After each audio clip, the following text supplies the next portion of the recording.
La Sociedad Dominica de Medios de Comunicación, Sodomco, presenta A Pensar Más con Rosa María Palacios.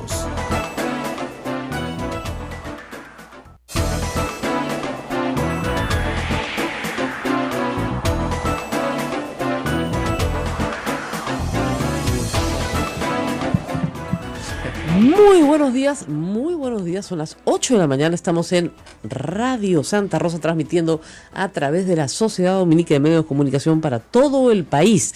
Y hoy día es un día importante en la política peruana porque hoy finalmente en el Pleno del Congreso, un mes después, se va a discutir el otorgamiento de facultades legislativas al Ejecutivo. ¿Esto qué quiere decir? ¿Que ya van a salir las leyes mañana? No.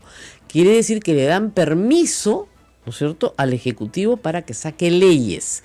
Esas leyes que saque el Ejecutivo se llaman decretos legislativos. No se llaman leyes, se llaman decretos legislativos. Pero lo que pidió el ministro Fernando Zavala, por supuesto, ha salido recortadito, ¿no? Con cuestiones absurdas ayer en la Comisión de Constitución que felizmente ya resolvieron, incluso hasta con la desnaturalización de instituciones. Es decir, miren, había un grupo de fujimoristas ayer muy entusiasta pidiendo que las normas que se van a publicar se prepubliquen con 7 días de anticipación. Ellos parecen haber olvidado que si no les gusta un decreto legislativo, lo pueden derogar en el acto. Pero en el acto, ¿saben por qué? Porque son el Congreso. Lo que no les guste, lo pueden derogar. Tienen derecho de veto del resultado final. Parece que no entendieran eso. Claro, si el resultado final es popular y ellos lo van a derogar, pues ya están en un problema. La segunda cosa que sí logró el aprismo y el fujimorismo unidos, jamás serán vencidos, es que la OMPE no pueda tener acceso a información sospechosa financiera. Esto es grave y les explico por qué. La OMPE tiene la Gerencia de Supervisión de Fondos Partidarios. Esa gerencia solamente trabaja con la información que le proveen los partidos y con pocos instrumentos, la verdad, como la información que le proveen en ciertos momentos los medios de comunicación sobre la publicidad contratada. O los mismos operativos que ellos hacen para sacar una, ¿cómo les explico? Una cuantificación del gasto de un mitin, por ejemplo. Entonces, con esa información trabajan para saber si los partidos están mintiendo o no.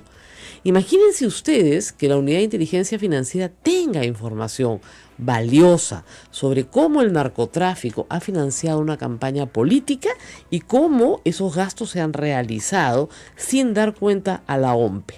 Bueno, de acuerdo al proyecto que enorgullece ayer en Twitter a Jorge del Castillo y a sus compañeros de bancada, eso no se puede compartir. No vaya a ser que nos enteremos, ¿no?, de que el candidato por el cual vamos a votar es narco. No vaya a ser, ¿no? No vaya a ser. ¿Por qué? ¿Cuál es la lógica detrás de todo esto? No, pues la Unidad de Inteligencia Financiera saca un informe y claro, no hay una sentencia, eso es verdad. Y hay una presunción de inocencia, eso también es verdad. Pero, no es por nada, ¿no? Pero a mí me gustaría saber de dónde sale la plata para financiar tal o cual cosa. Y si sale de fulano de tal que está siendo procesado por narcotráfico, creo que me gustaría saber, ¿no es cierto?, cómo afecta eso al candidato por el cual voy a votar. Si tuviéramos esa información, les aseguro que el Congreso hoy sería muy distinto. Pero la verdad es que ese es un asunto que ha ganado el fujimorismo. Una pena. Pero tarde o temprano todos van a caer, queridos, porque la justicia de Dios es infinita. Mañana tenemos la misa del Señor de la Justicia. La otra cosa que quiero resaltar es que ha habido 2 grandes distractores esta semana, ¿no es cierto? El mausoleo, la marihuana, de la cual hablaremos seguramente en estos días, para no hablar de 2 temas muy graves. En el Perú se utilizó un horno para quemar gente en los sótanos del Servicio de Inteligencia en el Pentagonito. Eso pasó en el Perú, no pasó hace 200 años, no es un problema de la colonia, no pasó en la época de Odría, pasó durante el gobierno de Alberto Fujimori.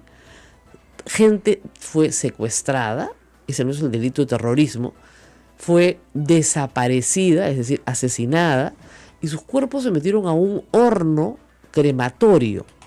Las pruebas encontradas son lo suficientemente contundentes para haber condenado a 22 años a Vladimiro Montesinos y al general Hermosa, que los dos están presos, por supuesto. 22 años más a sus condenas.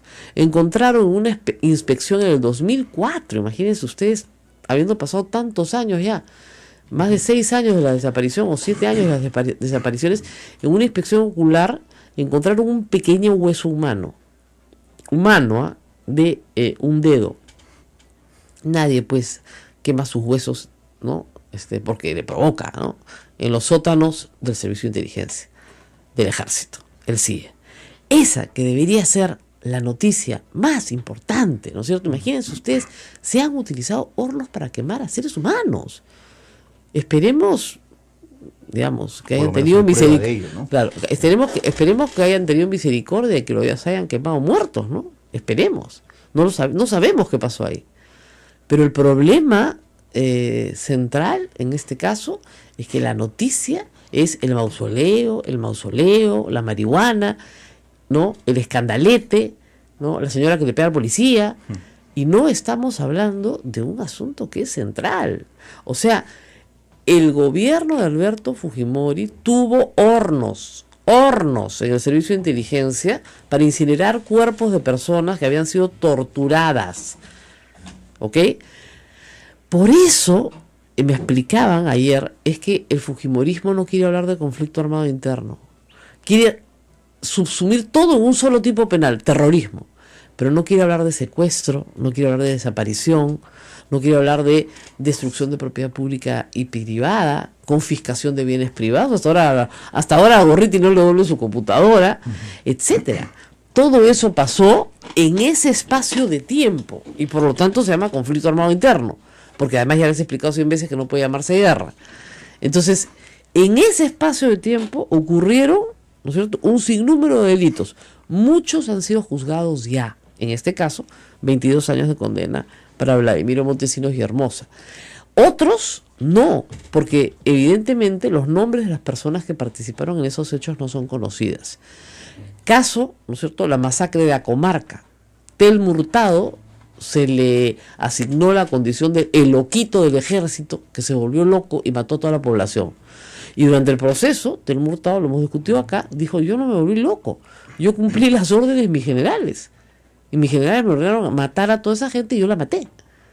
Mujeres, niños, bebitos, todos asesinados.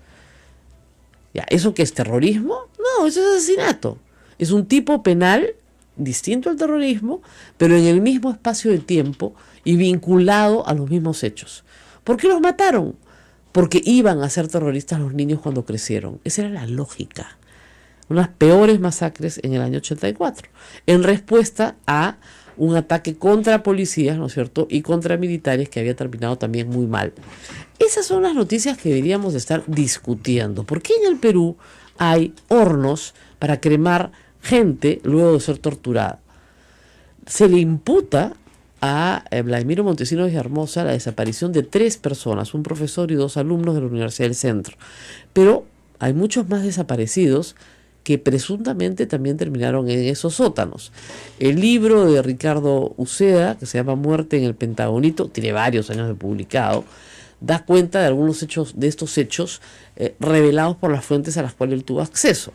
Pero es evidente que los familiares quieren que se investigue mucho más y que se haga peritajes mucho más profundos en esos hornos. Difícil, la verdad, encontrar alguna prueba contundente a estas alturas. ¿Me dices que tenemos una llamada? Correcto. Hay otra información también que ayer por la tarde ha trascendido, Rosa María. Muy buenos días a todos ustedes. Sí, gracias. Ha sido sentenciado a 5 años de prisión efectiva Waldo Ríos Salcedo, el actual gobernador regional de Ancash, por corrupción, ya que hablabas de corrupción al comienzo del programa. Pero queremos entrar en contexto. ¿Qué sucede en Ancash a esta hora luego de esta sentencia? Estamos en estos momentos en comunicación telefónica con Walter Castro desde Radio Santo Domingo en Chimbote. Walter, ¿cómo toma Ancash esta información? Con mucha sorpresa, con bastante sorpresa en realidad. Ni el propio Waldo Ríos, ni la prensa, ni la opinión pública esperaban que fuera condenado, no tanto porque sea culpable o inocente, sino porque ayer se había convocado para una audiencia de alegatos finales, pero la Sala Penal Liquidadora Permanente de la Corte Superior de Justicia de Ancash, inmediatamente después de esos alegatos finales, decidió dictar sentencia, lo cual, repito, agarró por completo al señor Waldo Ríos, que luego de escuchar su condena, 5 años de prisión efectiva por el delito contra la administración en la modalidad de conocido desleal, en agravio de la Municipalidad Provincial de Huaraz, que la cual fue alcalde en 1999, se compensó y fue llevado de la carceleta judicial al Hospital Víctor Ramos Guardia en una ambulancia. El Hospital Víctor Ramos Guardia queda bastante cerca de la carceleta judicial, a 2 cuadras y media, 3 cuadras más o menos. Un médico lo chequeó, dijo que el señor Waldo Ríos estaba estable, tras lo cual la policía cumplió con llevarlo a la cárcel. Y para variar, fiel a su estilo, tuvo un ingreso bastante teatral, porque llegó a bordo de una ambulancia, recostado sobre una camilla y cubierto de pies a cabeza, una manta. De esa manera ingresó al penal de Huaraz, donde va a salir de prisión el 27 de septiembre del año 2021, el mismo día en que el señor Waldo Ríos cumpla 66 años de edad. Waldo Enrique Ríos Salcedo, ese es su nombre completo, él es natural de Huaraz, nació el 27 de septiembre de 1935 y, ayer, él no presagiaba su condena y por eso, luego de festejar un día antes su cumpleaños número 61 con sus familiares, amigos y allegados, se presentó con bastante tranquilidad ayer en horas de la mañana a la audiencia de alegatos finales, creyendo, por indicación de sus abogados, que el juicio aún se iba a dilatar y que la lectura de sentencia iba a ser en otra fecha. Pero no, la Sala Penal Liquidadora Permanente decidió dictar sentencia inmediatamente después de escuchar los alegatos finales y lo declaró culpable de colusión desleal y le impuso 5 años de prisión efectiva a él y a sus exfuncionarios, Rafael Suito Sacobertis y Félix Rondán Palma, así como a un empresario de nombre Joaquín Santiago Romero, que no asistió a la audiencia, por lo que la sala dictó orden de captura. Además, la sala ha fijado en 8.000 soles el monto de la reparación civil de los condenados, que tendrán que abonar de manera solidaria a favor de la entidad agraviada, y los ha inhabilitado también para ejercer mandato, cargo, empleo o comisión de carácter público por el plazo de 3 años. Quería preguntarte, Walter, algunas cosas desde Lima. Yo estaba en Chimbote el fin de semana pasado, como tú sabes. Las cosas están movidas hace tiempo con Waldo Ríos.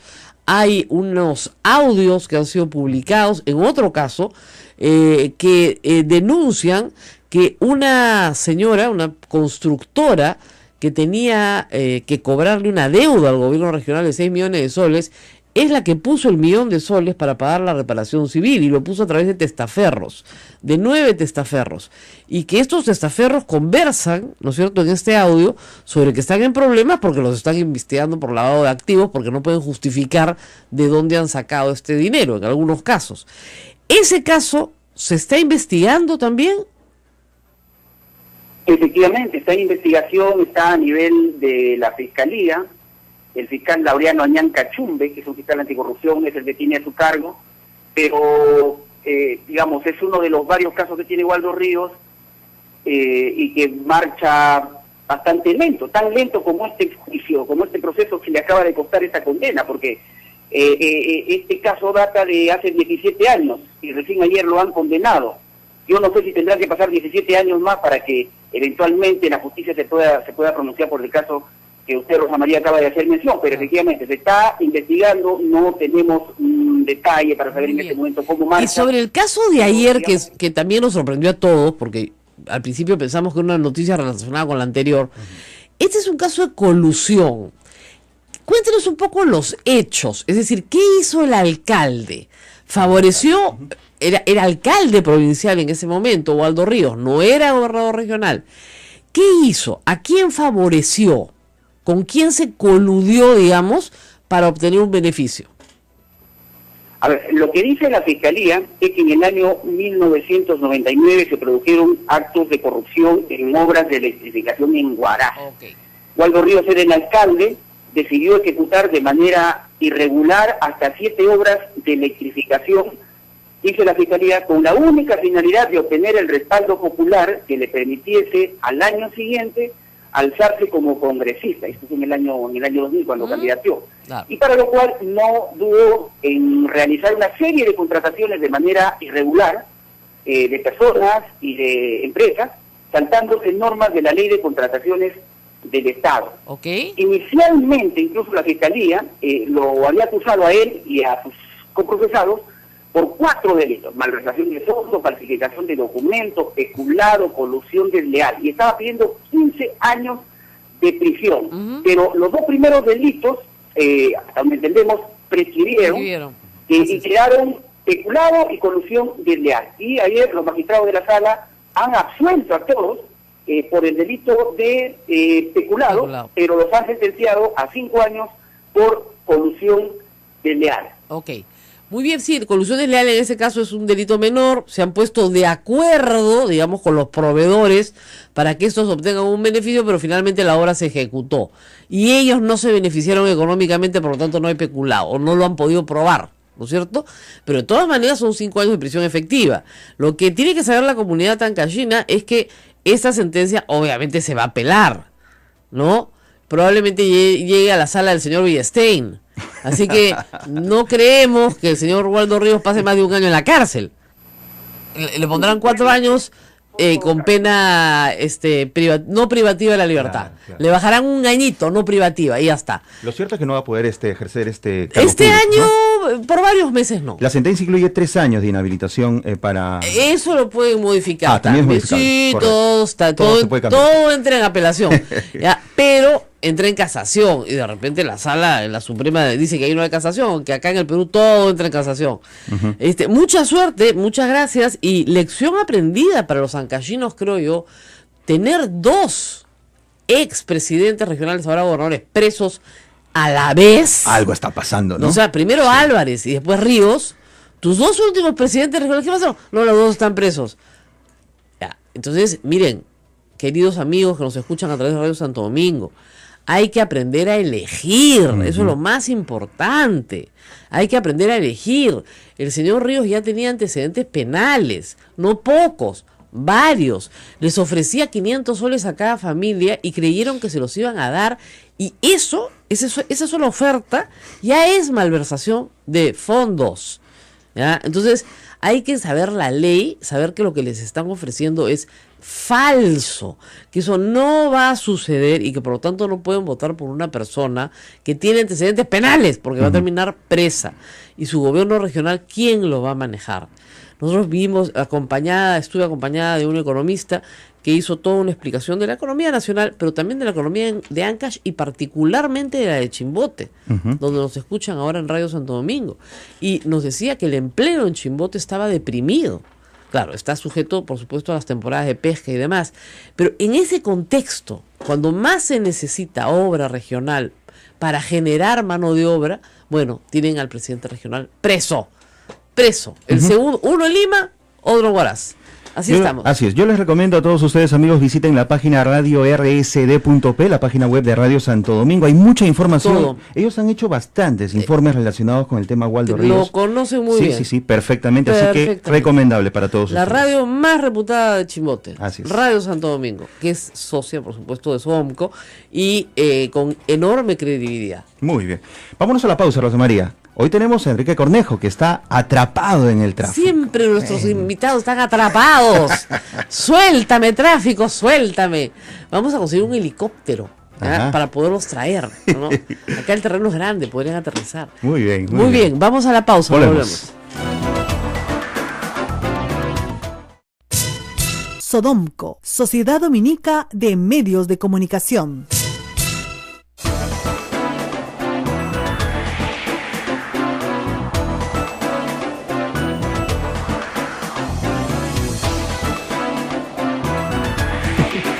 Esta es la Sociedad Dominica de Medios de Comunicación que integra Radio Santa Rosa 1500 AM, 105.1 FM, www.radiosantarosa.com.pe, Radio Santo Domingo Chimbote 102.1 FM, Radio San Martín Arequipa 97.7 FM, 1380 AM, en Radio Sanmartín.pe también los pueden encontrar, ahí estamos en señal de streaming en todo el Perú y el mundo.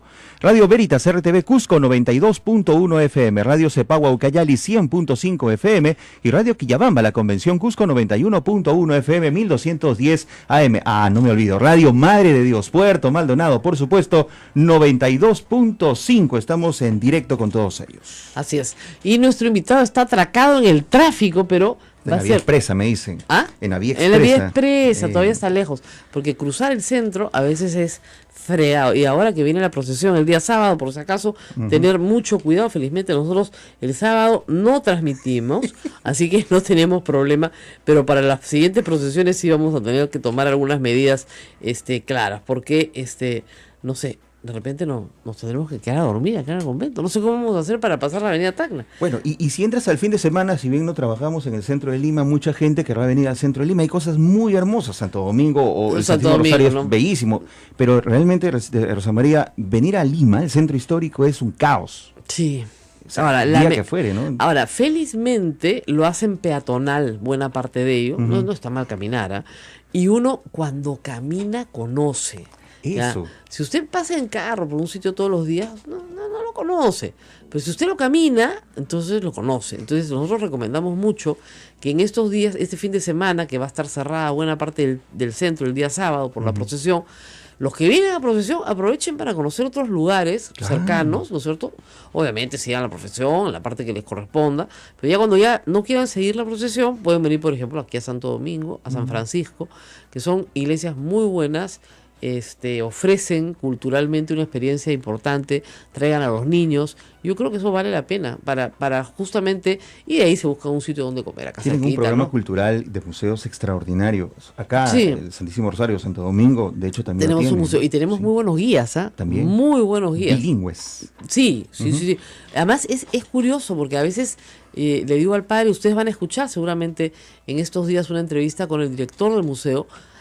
La cantidad de turistas extranjeros que vienen, yo creo que es mayor a la de los turistas peruanos, salvo por los colegios, ¿no? Pero en fin, yo creo que hay que promover mucho más la venida aquí al convento de Santo Domingo y a muchos otros conventos en el centro de Lima y templos en el centro de Lima que, a pesar, fíjense, de personas que no son religiosas, quieren por lo menos tener la experiencia cultural de conocer las maravillas que hay acá en escultura, en pintura, en arquitectura, que no se ven en cualquier parte del mundo. La gente viene de otros países a ver lo que hay en Lima. Lima no se muestra, ¿no es cierto?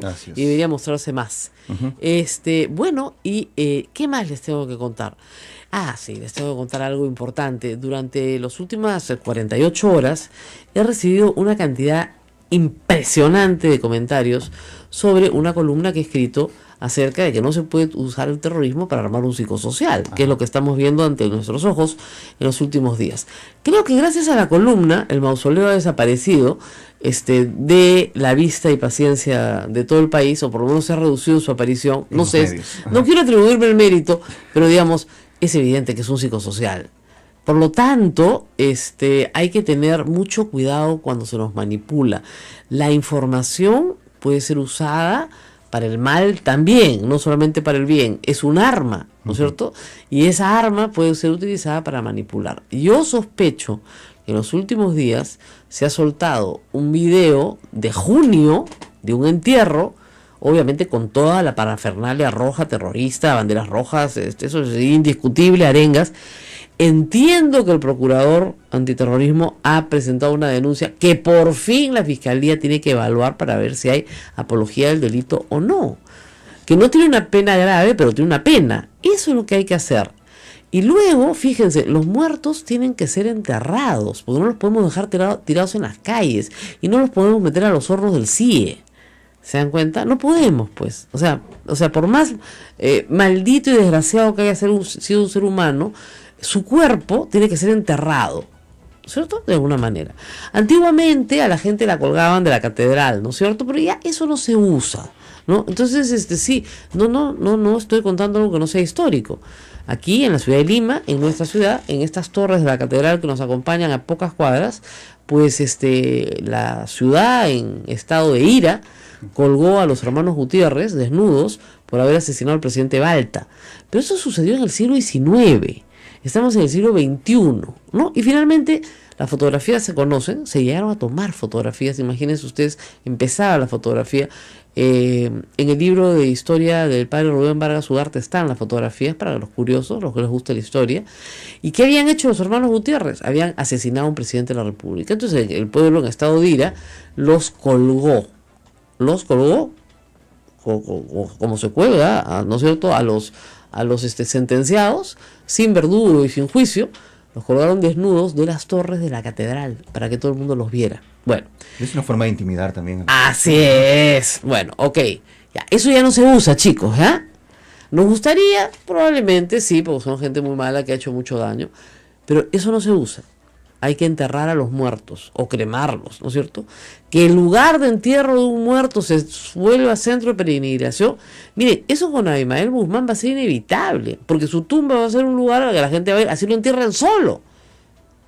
Tendrían que hacer como hicieron los gringos con Osama Bin Laden, ¿no? O sea, desaparecerlo y tirarlo al mar. Y que nadie sepa de él o nadie vea su... Para que no haya un centro de peregrinación y qué sé yo. Pero en el Perú va a ser imposible. Va a ser imposible. Y no hay ley que lo impida. Esa es la otra cosa que hay que recordar. Si vamos a ser superiores al terrorismo, tenemos que regirnos por la ley. Entonces, la ley que dice que la apología del delito, ¿no es cierto?, tiene una pena. ¿Qué es la apología del delito? Es ensalzar las virtudes de un delincuente o de los actos delincuenciales que haya perpetrado. Eso es lo que tiene que analizar el fiscal en los discursos que se dieron en el momento del entierro. Y esos enterrados son personas que murieron en el frontón, ¿ok? Son restos que la fiscalía entregó después de, miren, la cantidad de años para que sean enterrados. Entonces, ¿cuál es el tema de fondo aquí? Es que en 2 semanas empieza el juicio oral del frontón. Ese es el tema de fondo. ¿Cuál es el tema de fondo en materia penal ahorita interesante? Que han llamado a Lunarejo a testificar en el caso de Joaquín Ramírez. O sea, esos son los temas que tenemos que estar discutiendo. ¿Por qué el secretario general del partido que hoy controla el Congreso, o ex secretario general hasta 2 días antes de las elecciones, o 3 días antes de las elecciones, está investigado por lavado de activos y llaman a Lunarejo Ceballos, jefe del clan, ¿no es cierto?, de narcotráfico más grande del país, condenado a 20 años, a que declare? O sea, ¿eso no interesa? No interesa. ¿Por qué? Porque está vinculado al fujimorismo. En otro partido, miren, ya hubieran sacado a esa persona más rápido que volando, pero acá no. Y hay que saber por qué.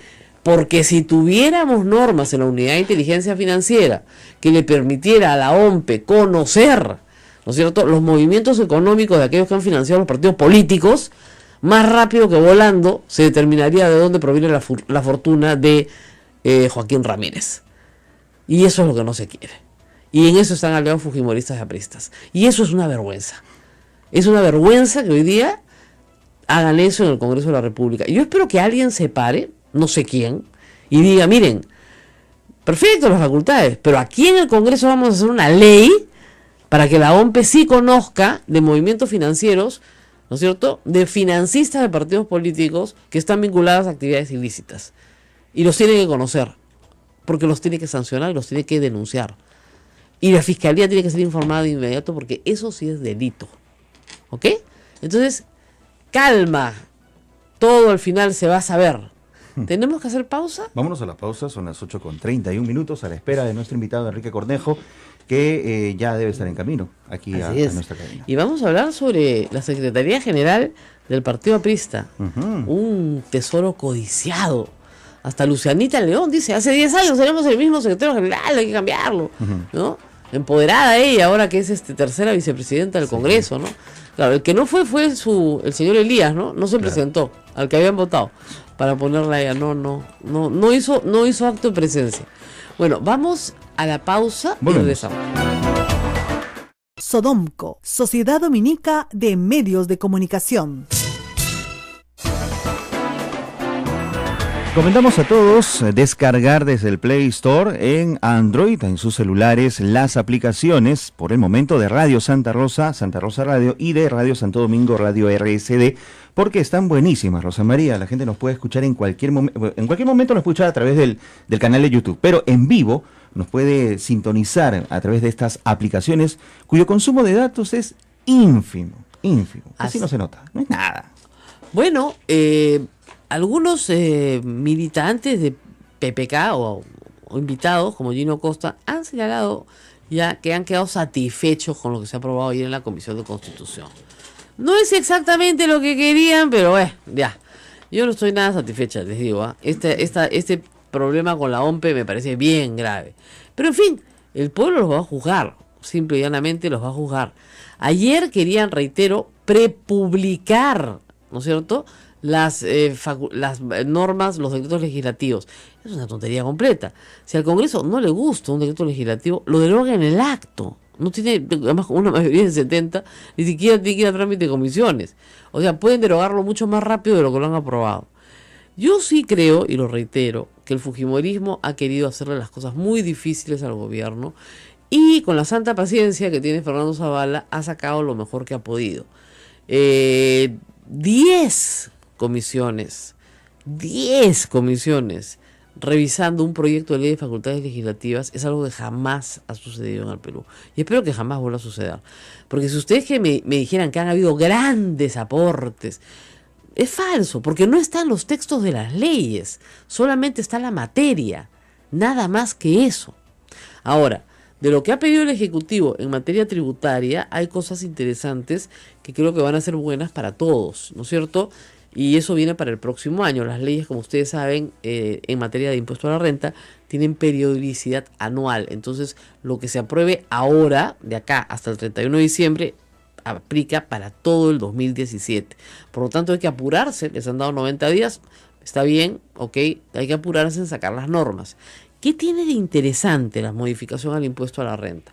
Bueno, lo que es malo es que van a subir la tasa para empresas y para personas naturales también de 28 a 30%, la máxima del impuesto a la renta.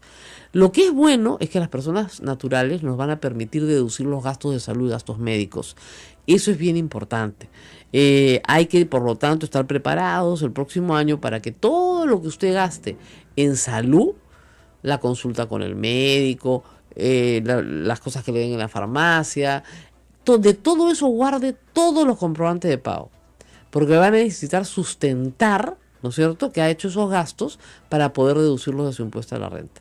Hasta el 10% me parece de los gastos de salud se pueden sustentar. Algo es algo, ¿no es cierto? Y para personas naturales, por supuesto, te reduce el impuesto a la renta. Me parece interesante porque además promueve la formalidad de los servicios de salud, que como sabemos en el Perú son muy informales. Entonces, el paciente no asegurado, que es la gran mayoría en el Perú, va a estar interesado, si es que tiene que pagar impuesto a la renta por alguna razón, ¿no es cierto?, en que le deduzcan los gastos de salud, y que tiene que pagar un impuesto a la renta porque, por ejemplo, gana, yo les diría, pues, algo así como 4.000, 5.000 soles mensuales, puede ser que le toque pagar impuesto a la renta en el pago de regularización de marzo. Si le deducen estos gastos de salud, probablemente no tenga que pagar nada.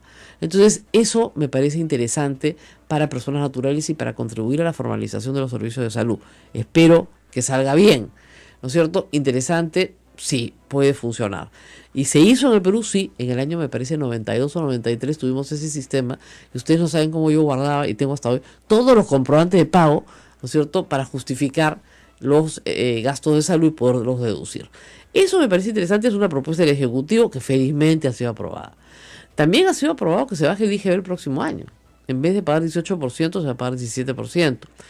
Ese traslado, todo el mundo dice, va a ser para el gran empresario. No necesariamente, porque el pequeño empresario que quiere formalizarse, claro, no quiere pagar nada, pero el que ya está formalizado, va a tener que, finalmente, ese formalizado va a tener que, digamos, utilizar esta ventaja, y esa ventaja redunda en sí mismo, es un 1% menos, que no recibe el Estado, ¿verdad?, pero que se redistribuye en la sociedad. Me parece interesante también. Entonces, no solamente hay facultades en el tema de corrupción, que son importantísimas, hay facultades también en el tema de promover, ¿no es cierto?, una reactivación económica que está faltando. Los congresistas han querido poner específicamente que no se puede privatizar Sedapal, que no se puede privatizar Petroperú. Nadie les ha pedido eso. Y nadie dijo que iban a hacer eso, ¿no es cierto? Van a hacer exactamente lo que han pedido, ¿ya? Excepto lo de la unidad de inteligencia financiera, que ahí ha habido realmente un recorte para mal de información que pudo haber sido de muchísima utilidad para el elector. Ayer, cuando anunciaron la prepublicación, Fernando Zavala salió y dijo que estaba muy preocupado por ese tema, que estaba muy preocupado por los plazos y muy preocupado porque se altere el tema económico. Entonces, en estos casos, lo que se ha hecho finalmente es obviar la prepublicación y permitir al Ejecutivo que simplemente publique las normas, ¿no es cierto? Lo que es notable es que en el mismo plazo, si el Congreso hubiera sido capaz, ¿no es cierto?, de legislar, hubiera podido legislar sobre los mismos temas rápidamente, pero no es capaz, pues por eso se tiene que dar la facultad, ¿no es cierto?, y hacer toda esta pantomima de que hay un control legislativo importantísimo, cuando en realidad no lo hay.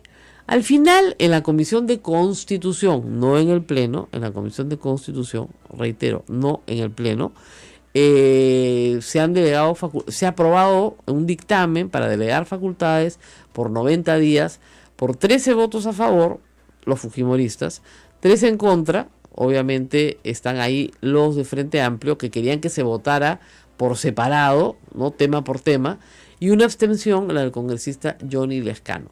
Frente Amplio va a preparar un dictamen en minoría el día de hoy y se va a presentar para decir que estos temas tienen distinta naturaleza y por lo tanto tenían que ser votados por separado. Bueno, 90 días es mejor que 30, no es tan bueno como 120, y la eliminación de la prepublicación, que reitero, es una desnaturalización de la facultad de delegar facultades, ha mejorado mucho el dictamen que se ha aprobado ayer y que se va a debatir hoy. Vamos a hacer una pausa, 8:43, y venimos creo con el invitado, porque Ismael ha salido a recibirlo y yo les sigo contando lo más importante de la política y todo lo que ustedes tienen que saber que viene en las próximas semanas y meses. Las normas tributarias tienen que estar aprobadas de todas maneras para que sean aplicadas el próximo año, antes del 31 de diciembre, porque son normas de periodicidad anual. Así que vamos a ver qué podemos hacer con esa información, qué ventajas, vamos a discutirlas en los próximos días, traen las nuevas modificaciones tributarias para personas naturales. También va a haber una exoneración masiva de deudas pequeñas, chiquitas, para micro y pequeña empresa. Deudas de menos de una OIT, de menos de 3.500 soles, van a ser exoneradas todas. Entonces hay que estar atentos, ¿no es cierto?, a esta amnistía. ¿Por qué se exoneran las deudas chiquitas? Dirán ustedes, ¿qué tal raza, no? Yo siempre digo que tal raza, pues yo pago todo y si no pagara, pues ¿no?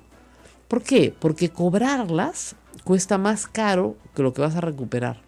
Ese es el problema.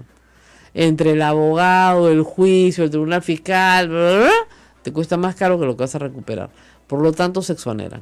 Ese es el tema, ¿no es cierto?, que está en discusión en este momento y que puede ser interesante también para ustedes que nos están escuchando. Me traen información, ya llegó nuestro invitado. Qué pena que va a ser por corto tiempo, vamos a tratar de sacarle el jugo. Pero está con nosotros Enrique Cornejo.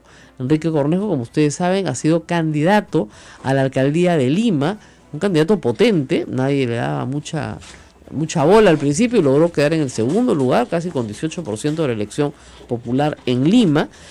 Obviamente, por alguna razón que yo hasta ahora no entiendo, Castañeda Alonso sacó más del 50% de la votación. Hasta ahora no entiendo por qué es tan popular. De verdad, para mí es incomprensible. Pero así somos los limeños, pues así como les decimos a los ancachinos que voten bien, acá también deberíamos hacer lo mismo. Enrique Cornejo fue es candidato a la Secretaría General del Partido Aprista, ha sido ministro y por supuesto está en una discusión que me parece muy sana, como la del PPC, como tuvimos a Lourdes Flores el otro día, de renovación partidaria. Y hasta acá. Muchísimas gracias por estar con nosotros. Buenos días, mil disculpas, entre el tráfico y el estacionamiento no hay pretexto, pero bueno, ya estamos acá. la próxima vez lo voy a recoger personalmente. Uy, sí, por favor. Por favor. No, es que de verdad, si usted hubiera sido alcalde, me imagino que el tráfico hubiera sido otra cosa, ¿no? Bueno, por lo menos hubiéramos aplicado el sentido común al tráfico, que mientras se hacen las grandes obras, mientras cambia todo, hay que ponerle un poquito de sentido común. Por ejemplo, en hora punta no deben haber camiones. Claro. Segundo, en hora punta no debes eliminar la mitad de una vía cuando están construyendo. Está muy bien, pero en hora punta deberías facilitar el asunto. Tercero, debes coordinar las obras que se hacen simultáneamente. Cuarto, las policías no deben entrar a interrumpir el semáforo.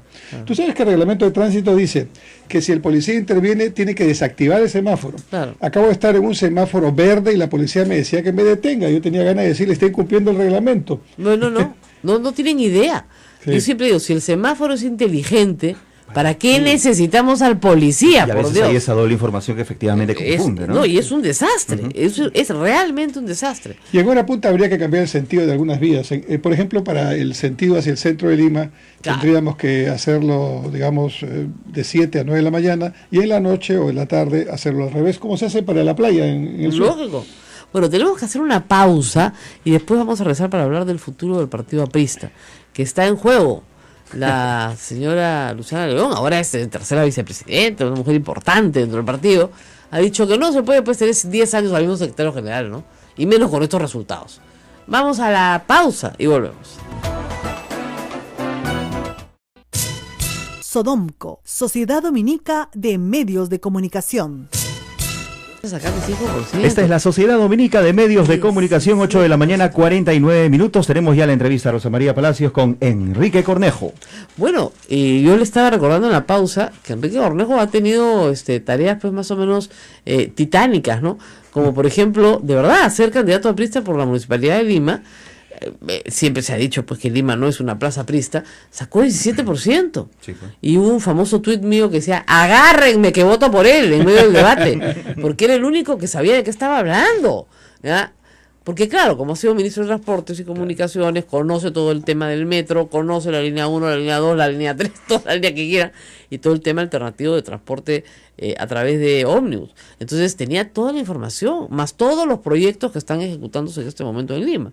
Ya, con todas las demoras que han habido debido a los problemas de corrupción que tenemos en las empresas que manejan los proyectos que se están ejecutando en Lima. Porque si tú tienes al presidente de Odebrecht preso, al de OAS preso y todos presos, y están vendiendo sus participaciones, ¿no? En fin, hay mucha obra pública ahorita en ejecución, bien, da trabajo, empleo, eso es bueno, pero nuestro alcalde es un desastre. A ver, evaluación, antes de meternos a la PA, evaluación de el periodo de gobierno de Castañeda Alonso. Sí. Deme un titular. El titular es: no hace obra, pero es querido. Ya, no hace obra, pero es que lo tuiteame eso, por favor. Es que es verdad. Sí, y yo tengo una hipótesis por qué es querido. Porque él tuvo en sus anteriores gestiones, y yo lo reconozco públicamente, varios asuntos muy potentes políticamente, para el sector popular sobre todo, que son las escaleras. Sin escaleras el cerro es diferente. Una cosa es subir todos los días por el cerro sin escalera, y otra cosa es escalera. Subir tu agua por escalera o sin escalera. Y la otra cosa son los hospitales Solidaridad, que por diferencia de salud y del MINSA, donde hay que hacer colas, esperar no sé cuánto para que te atiendan, aquí te atienden en el día. Por 5 soles. Pagas una cosa baratita. Por una cuota barata, pero te atienden en el día, que es la maravilla en el Perú, ¿no? Entonces, esa diferencia el pueblo lo valora.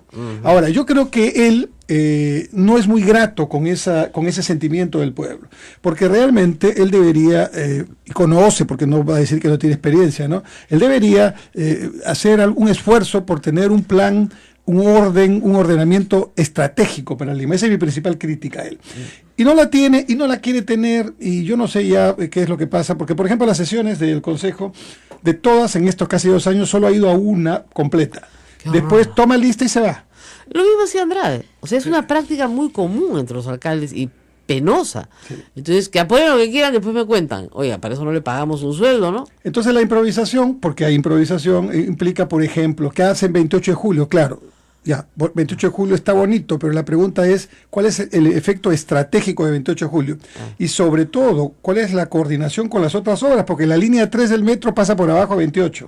Y entonces, ¿qué sucede ahora? Que hay que sumergir 7 metros la línea 3. Claro, eso no es un asunto que le importe mucho al alcalde, pero sí nos va a importar a todos, porque vamos a pagar más. Muchos millones más. Entonces, eso es un tema. Para hacer eso, desmontó el proyecto, que estaba bien bonito, la verdad, sobre el río Rímac, que tenía un componente incluso ambiental, social. De todas las áreas verdes. De todas las áreas verdes. No, se tiró la plata del fideicomiso para ahorrarnos 2 semáforos. Ese Paz te ahorra 2 semáforos. Además, costó 30 millones de soles para ahorrarte 2 semáforos. Y con un criterio muy, muy discutible, porque como no encontró presupuesto de libre disponibilidad, hizo que esto se haga con un criterio de concesión autofinanciada. ¿Eso qué quiere decir? Que los limeños que usemos vía Parque Rímac, que tiene por concepto unir Rímac con San Juan de Lurigancho, vamos a pagar una parte de ese peaje por 28 de julio, por el cual de repente no pasamos. Qué horror. Bueno, vamos al APRA, que es nuestro tema. ¿Por qué ser secretario general? Bueno, el presidente secretario general, porque además hay una secretaría colegiada. Hay dos. Hay dos, está Omar Quesada y Jorge Castillo. Ya tienen pues sus años, ¿no? 2 años, 3 meses vencido el plazo. 12 años. 2 años. Ya vencido. Claro, pero si se suman los sucesivos periodos anteriores, más de una década. Más de una década. Sí. En una oportunidad, yo no me mandaría tan fácilmente. Usted es un hombre valiente, pero ¿se acuerda la vez que enrejó y encadenó a Mauricio Mulder para que no pudiera salir? Las fotos eran espectaculares. O sea, mire, cada vez pidió auxilio al radioprograma desde la reja. Claro, me han enrejado, por favor, auxilio, sáquenme de aquí. Ya, imagínense, Jorge Castillo es una persona que maneja medios, que arma campañas psicosociales. Yo he sido su víctima y lo digo públicamente, además tengo todos los recortes, ¿no es cierto? Uno encima del otro, todas las cosas que me mandó decir. No es una persona fácil de combatir. ¿Por qué quiere combatir contra él? Bueno, primero porque el partido ha llegado a un punto en el cual es difícil poder dormir tranquilo si sigue así. Esa es la verdad. Para mí es difícil contestar en cada entrevista y con cada circunstancia que aparece si en el APRA hay corrupción, si no hay corrupción, ahora si hay plagio, si no hay plagio. La verdad que los compañeros mereceríamos conversar del APRA en otro sentido, ¿no? Hay muchas cosas positivas en el APRA, pero hay que reconocer que hemos cometido muchos errores, y el principal error desde mi punto de vista es que el APRA hace mucho tiempo está desconectado del pueblo. Y eso era nuestra principal fortaleza, hoy es nuestra principal dificultad. ¿Y por qué? Porque ha habido un estilo de liderazgo que ha concentrado la tarea en muy pocos compañeros dirigentes que con buen o mal criterio ellos deciden y no conectan con las bases. Las bases no militan todo el año, sino solamente cuando hay campaña. Entonces, eso explicaría por qué, habiendo hecho un gobierno en lo económico medianamente bueno entre 2006 y 2011, con resultados muy concretos, y habiendo sido un gobierno muy malo, lo lógico políticamente sería que la gente diga, oye, ¿por qué no volvemos al que estuvo? Que era mejor. Claro. Simplemente no votaron así y más bien dijeron, no quiero votar por ti, ¿no? Entonces, te asocio a la corrupción. Eso fue un tema segundo importante. No hicimos un deslinde claro, con firmeza, que se note claramente que nos fastidiaba ese tema y que queríamos tener un programa de autocontrol, de códigos de conducta que pudiera representar un futuro gobierno. Y la gente se quedó con esa idea, y la verdad que todavía está, hay que sacarla, ¿no es cierto? Y eso es un trabajo importante. Y lo tercero, lección política, hay que caminar aunque seas conocido, ¿no? No puedes aparecerte en la campaña y decir yo soy fulano de tal y voten por mí, ¿no? Hay que caminar, la gente quiere verte, la gente quiere saber, incluso si estás un poco más gordito o menos gordito, si te ríes o no te ríes, si quieres bailar o no quieres bailar. La política es antropomórfica. Sí. Si quieres comer chicharrón o no quieres comer chicharrón. Así es, ¿no? Dicen que ustedes le plantaron el chicharrón, No, yo más bien estoy un poco gordito por comer tanto plantaron el chicharrón para que haga el papelón, qué barbaridad. Pero bueno, el tema es que eso es importante y no lo hicimos, ¿no? Entonces, Keiko, por ejemplo, sí lo hizo. Yo digo, Keiko hizo la tarea muy bien en la maratón de 42 kilómetros, hizo 41 kilómetros y medio perfectos. pero el medio kilómetro restante hizo lo que no debía hacer, ¿no es cierto? Así es. Y perdió por varias razones, pero una de ellas fue la asociación a la corrupción de Joaquín Ramírez. Con Ramírez, claro. Y eso fue fatal. La duda para no deslindar nuevamente fue un tema... Exactamente. Y luego el tema de Clinton. Ahora, ¿no? el otro problema es los mismos personajes. Digamos, usted es más o menos conocido, pero no ha postulado pues a la presidencia, a la alcaldía de Lima sí, pero no al Congreso, etcétera.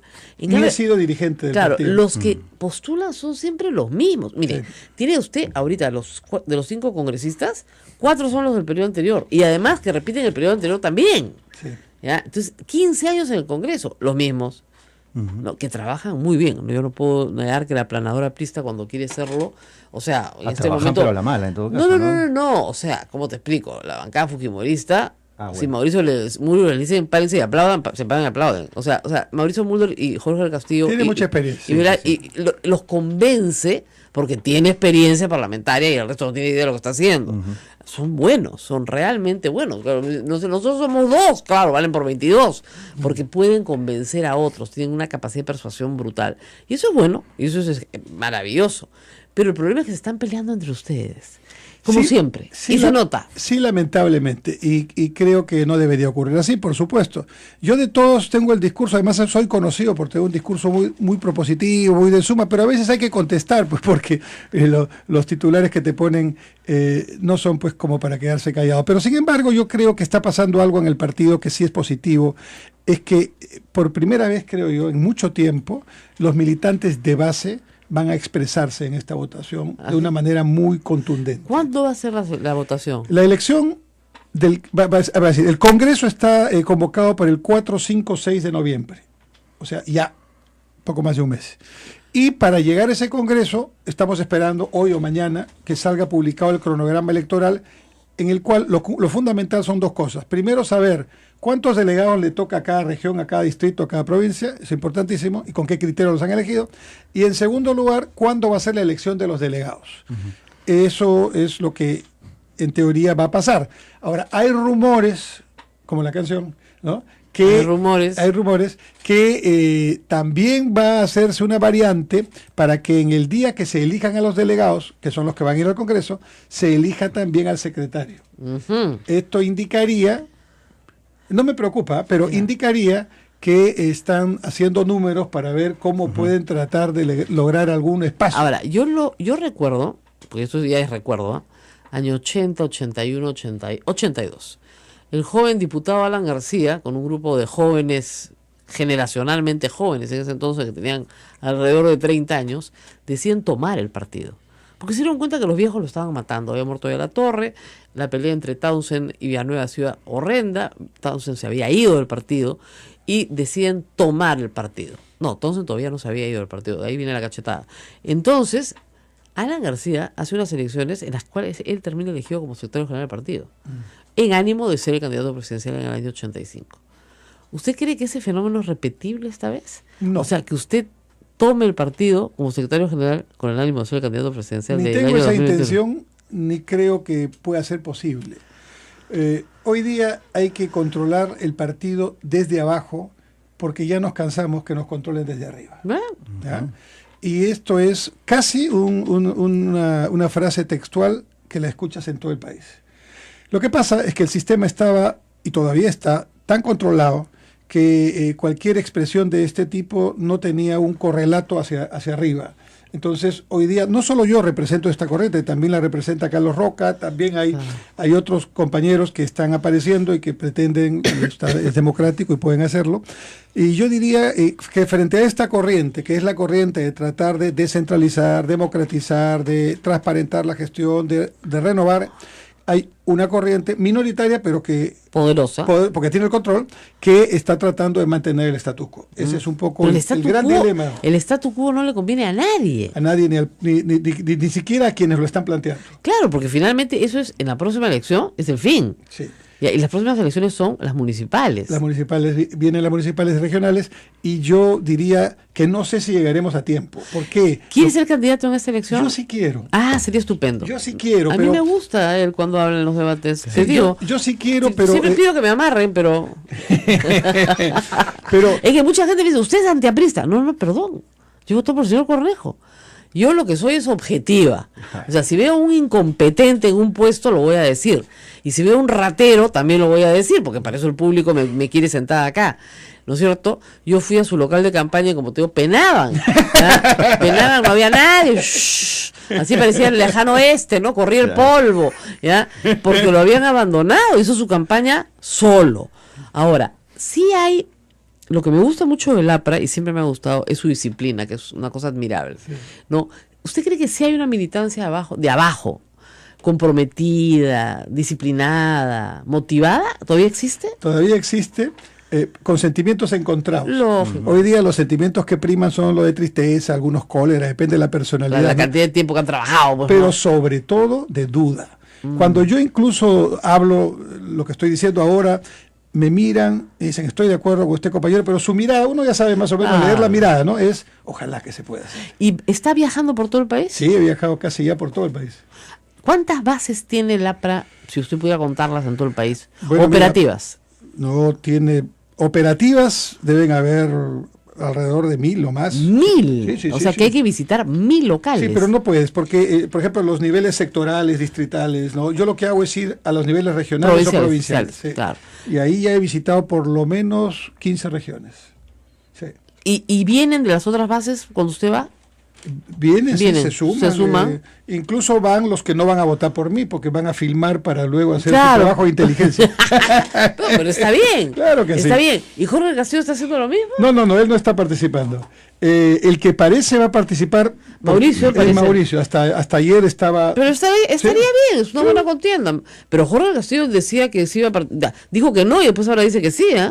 No lo he escuchado, pero... Hay rumores. No, a la Secretaría General entiendo que están. A ver, Carlos Roca, ya. César Sumaeta, Elías Rodríguez, que mantiene su candidatura,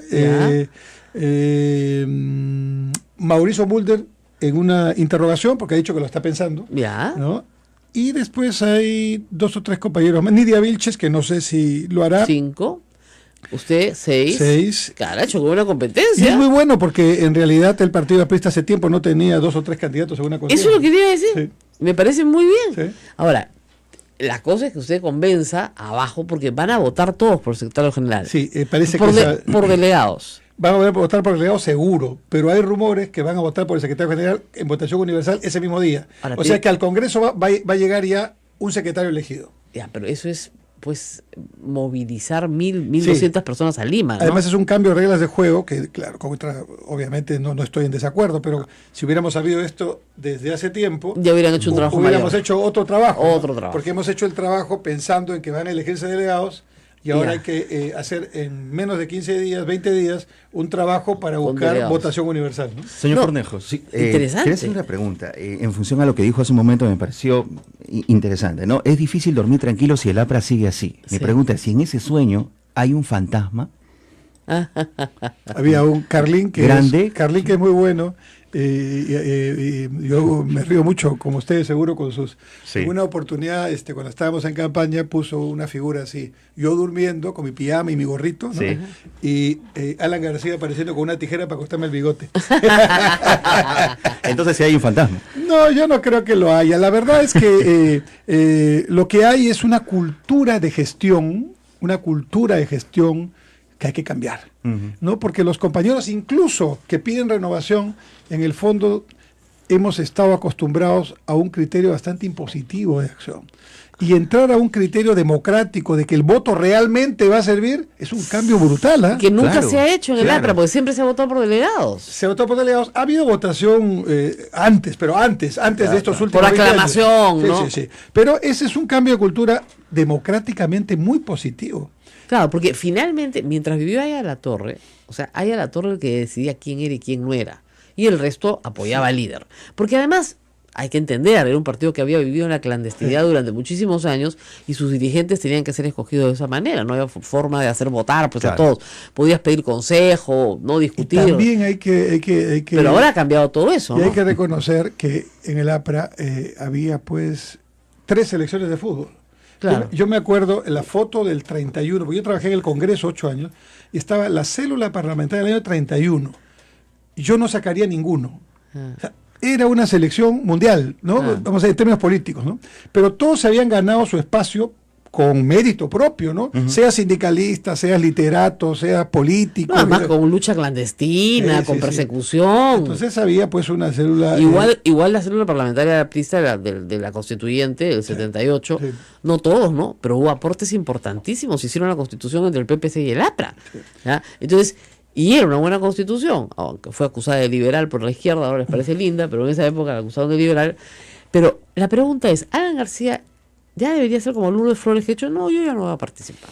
Bueno, Alan ha dicho que no va a participar. Eso dicen, ¿no? Sí, eso dicen y nadie les cree, pues. Y ha renunciado a la presidencia del partido. Entonces, lo que ocurrirá seguramente, simplemente por lógica, en el Congreso, es que el Congreso cambiará el estatuto más o menos en el siguiente sentido. En lugar de que hayan 2 secretarías, habrá una, porque eso de la colegiada no ha funcionado. La Dirección Nacional de Política, que hoy es ejecutiva, se convertirá en consultiva, como siempre fue, y ahí tendrán que estar pues los más experimentados, y la presidencia desaparecerá. Así es. Ese debe ser más o menos... Y regresarán al modelo soviético de secretario general. El modelo de un solo secretario, porque eso de tener tú a la izquierda, tú a la derecha, es un problema. No, perdón, yo me acuerdo de secretarías colegiadas de 8 miembros ha tenido el AMRA. Sí. No, es que los contextos en los que surgieron los colegiados fue cuando Haya intentaba justamente que todas las posiciones que había estuvieran su espacio, ¿no? Así, estuvieran representadas y que no se pelearan entre ellas. Sí.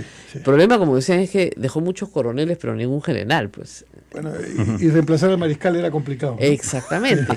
Claro, pues. Ese fue el gran problema. Entonces, nos vamos a un congreso. Nos vamos a un congreso en 3 semanas. Un mes y algo. 4, 5, 6 de noviembre. Y nos vamos a una elección que probablemente será mixta de delegados y de secretario. Muy bien. A fines Cambio de de estatuto y finalmente elección de candidatos o preselección de candidatos para el año 2018. Eso no va a ocurrir en este congreso. No, yo lo sé, pero van a ir discutiendo, ¿no? O sea, sí. Y mi impresión adelantada es que por un buen tiempo el APRA tiene que ir con estrella y con equipo propio, porque hay que reposicionarnos en el espacio político. Ahora, lo que es importantísimo es que no modifiquen la ley en el Congreso que impide la reelección del alcalde. Me parece que la van a modificar. A mí también, porque Castañeda quiere postular de nuevo y ese es un pacto que tiene con el fujimorismo, por eso apoyó a Keiko Fujimori. El 18 va a ser interesante por varias razones. Como campaña, porque estoy seguro que todos van a ir para tratar de hacer un ejercicio para el 21. Claro. Y estoy seguro que varios ex candidatos presidenciales van a postular a Lima. Ya tengo esa impresión. Ah, qué interesante. Lo segundo es que creo que esta elección además es importante porque quien sea elegido va a ser el alcalde, espero, de los Panamericanos, pero sobre todo el alcalde del Bicentenario. Eso. Y entonces yo creo que allí hay un elemento adicional que le pone una cuota interesante a este mandato. Así es. Nos tenemos que despedir, lamentablemente, 9:10. Le agradecemos a toda la red del Perú, la red Sodomco, que nos ha escuchado y nos ha dado 10 minutos más. Y a Radio Santa Rosa también, obviamente. Obviamente nosotros a Radio Santa Rosa, pero sobre todo a todos nuestros colegas afiliados, nos escuchan en todo el Perú. Y a veces cuando tienen la generosidad de darnos un poquito más de tiempo, podemos tener al invitado un poquito más. Entonces me permite un mensaje para mis compañeros de todo el Perú. Por favor. Fe, esperanza. Esta es la oportunidad en que podemos hacer el cambio. Seamos valientes, seamos decididos y vayamos a votar por el cambio. Vote por el cambio. Nos vamos nosotros. Mañana nos vemos. Nos vemos mañana. Yo no. Cuéntanos. Yo les voy a contar. Van a escuchar mi voz mañana, el lunes y el martes, en unas entrevistas muy interesantes sobre temas de mucho interés público, pero que han sido grabadas, porque yo mañana tomo un avión. ¿Ya? Entonces, como no tengo el don de la ubicuidad que sí tenía nuestro San Martín de Porres, voy a estar en 2 sitios a la vez, pero virtualmente. Mi voz va a estar acá, no se preocupen, pero yo voy a estar en Buenos Aires, así que va a estar un poco complicado. Si pasara algo, por supuesto, gracias a Dios, tenemos WhatsApp, tenemos teléfono, tenemos todo, y inmediatamente puedo entrar desde donde quiera que esté. Así que conmigo en vivo el miércoles, pero de todas maneras voy a estar aquí y Ismael está a cargo de algo. Muy buenas entrevistas. Muy buenas. Que tenemos programadas para estos días. Así es, ustedes las van a escuchar, no van a creerlo. No se lo pierdan. No se lo pierdan. Hasta mañana. Chao, chao. Buen viaje.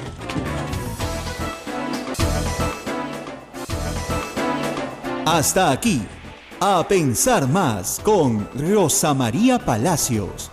Este programa fue producido por la Sociedad Dominica de Medios de Comunicación, Sodomco. entiendo. ¿Por qué en el Perú hay hornos para cremar gente luego de ser torturada?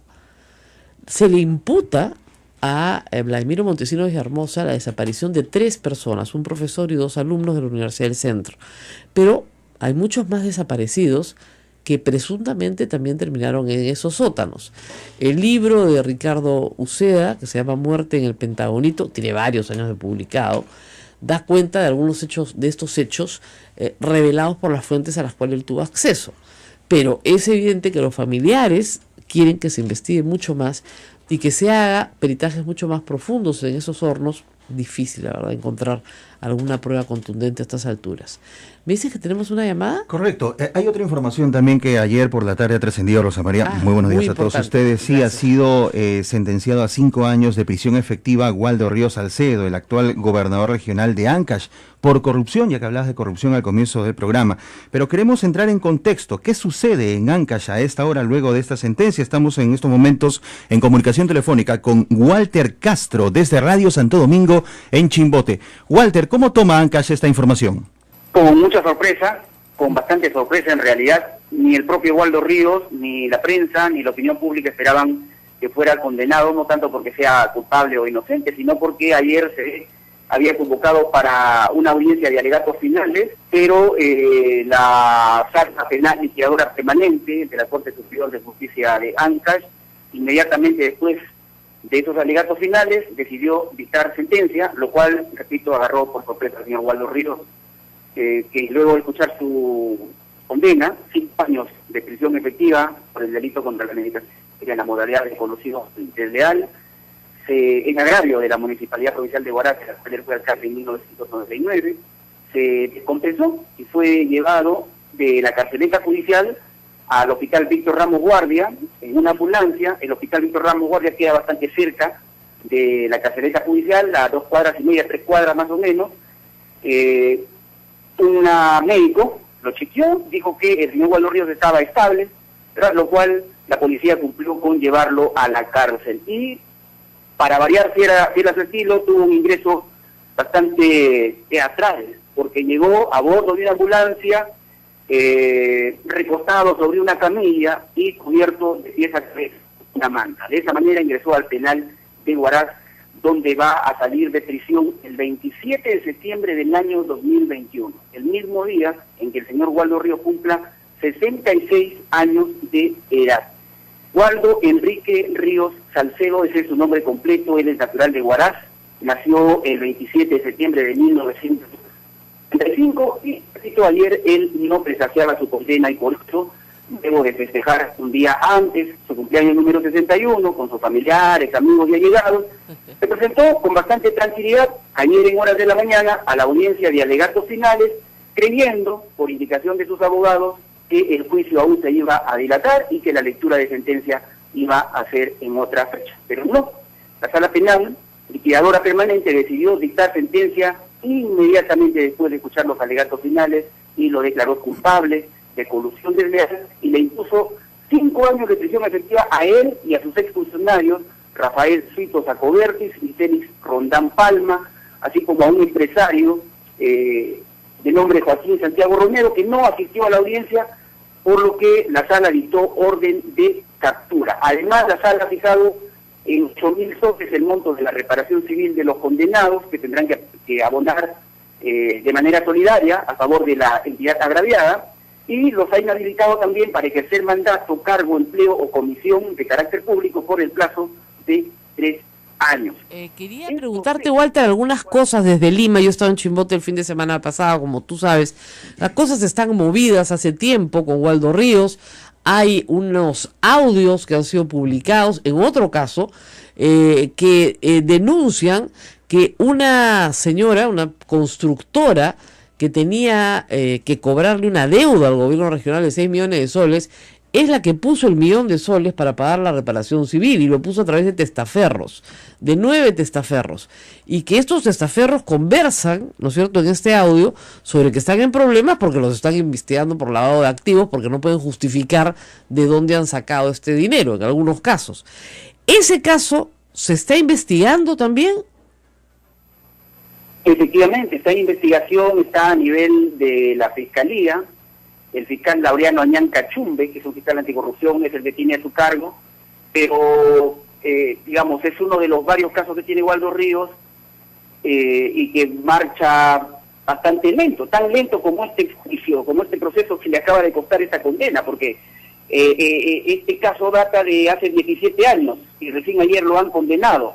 Yo no sé si tendrá que pasar 17 años más para que eventualmente la justicia se pueda pronunciar por el caso que usted, Rosa María, acaba de hacer mención, pero efectivamente se está investigando, no tenemos un detalle para saber en este momento cómo marcha. Y sobre el caso de ayer, que también nos sorprendió a todos, porque al principio pensamos que era una noticia relacionada con la anterior, este es un caso de colusión. Cuéntenos un poco los hechos, es decir, ¿qué hizo el alcalde? ¿Favoreció? Era alcalde provincial en ese momento, Waldo Ríos, no era gobernador regional. ¿Qué hizo? ¿A quién favoreció? ¿Con quién se coludió, digamos, para obtener un beneficio? A ver, lo que dice la Fiscalía es que en el año 1999 se produjeron actos de corrupción en obras de electrificación en Huaraz. Okay.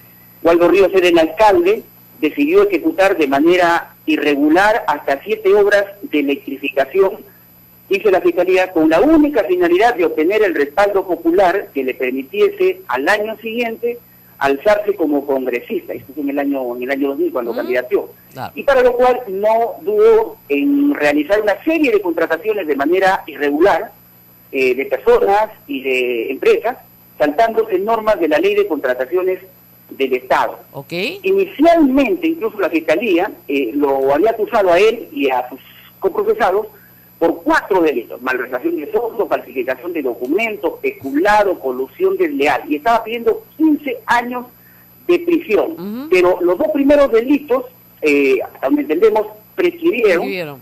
Y quedaron peculado y colusión desleal. Y ayer los magistrados de la sala han absuelto a todos por el delito de peculado, pero los han sentenciado a 5 años por colusión desleal. Ok.